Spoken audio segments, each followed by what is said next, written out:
El Señor está con nosotros. y con tu espíritu. Proclamación del Santo Evangelio según San Mateo.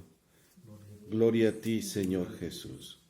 En aquel tiempo, cuando llegó Jesús a la región de Cesarea de Filipo, hizo esta pregunta a sus discípulos: ¿Quién dice la gente que es el Hijo del Hombre? Ellos le respondieron: unos dicen que eres Juan el Bautista, otros que Elías, otros que Jeremías o alguno de los profetas. Luego les preguntó: ¿y ustedes quién dice que soy yo? Simón Pedro tomó la palabra y dijo: Tú eres el Mesías, el Hijo de Dios vivo. Jesús le dijo: Dichoso tú, Simón, hijo de Juan, porque esto no te lo ha revelado ningún hombre, sino mi Padre que está en los cielos. Y yo te digo a ti que tú eres Pedro, y sobre esta piedra edificaré mi iglesia, y los poderes del infierno no prevalecerán sobre ella. Yo te daré las llaves del reino de los cielos, y todo lo que ates en la tierra quedará atado en el cielo, y todo lo que desates en la tierra quedará desatado en el cielo.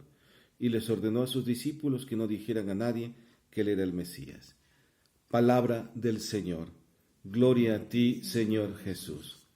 Es interesante este Evangelio, porque menciona una pregunta que hace Jesús a sus contemporáneos. ¿Quién dice la gente que soy yo? Y muchos lo confundían con Elías, con Jeremías, inclusive con Juan Bautista, grandes profetas. Y luego Jesús lanza la pregunta a sus discípulos y le dice: ¿y para ustedes quién soy yo? Y es una pregunta que a pesar de la respuesta de Pedro, que indica que él es el Mesías, que es el ungido, que significa en nuestras palabras, significa que él es el Hijo de Dios, que es nuestro amigo, nuestro compañero. 21 siglos como que no nos hemos dado todavía la respuesta que está en nuestro corazón.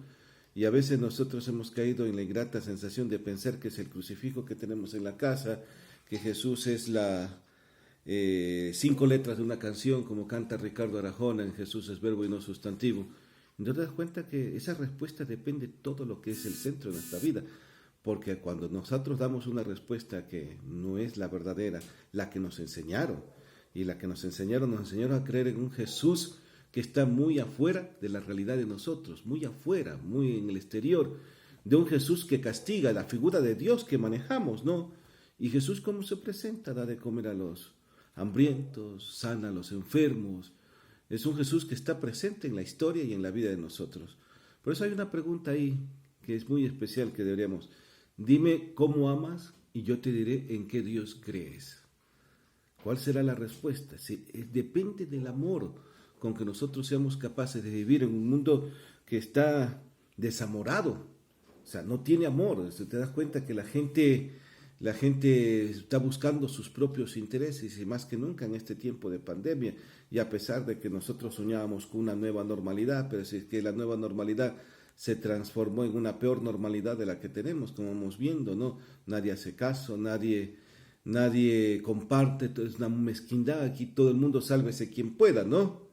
Y te das cuenta de esa realidad, que no es una realidad que podemos hacer presente la figura de Jesús, creíble para todos los cristianos. Por eso le digo, necesario la respuesta: ¿quién es realmente Jesús para mí? Es el centro de mi vida, es la horma de mi zapato, es mi amigo, mi compañero, el que está mucho más allá de los conceptos humanos que a veces nosotros intentamos representar a lo largo de la teología o los dogmas que hemos tenido, porque es mucho más allá que un crucifijo, es mucho más allá de lo que nos enseñaron. Es tener fe, pero no la fe de creer 4 cosas que nos dijeron, sino la fe de unir mi debilidad a la grandeza que es Dios. Esa debilidad que nosotros tenemos, esos miedos que nosotros tenemos, y pensar que ese Dios de la vida está presente en la historia, que va caminando y que está con los pobres, que está con los de arriba, está con los saqueos, con los ricos, pero también está con las Magdalenas, con Pedro, con Pablo, con Santiago, con María, con todos los que hemos pecado, porque es un Dios que no tiene distinción de clases sociales, es el Dios de la vida. Y eso es lo que reconoce Pedro.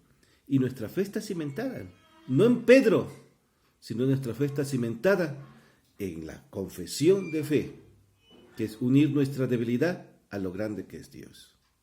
Eso nosotros tenemos que tener bien claro.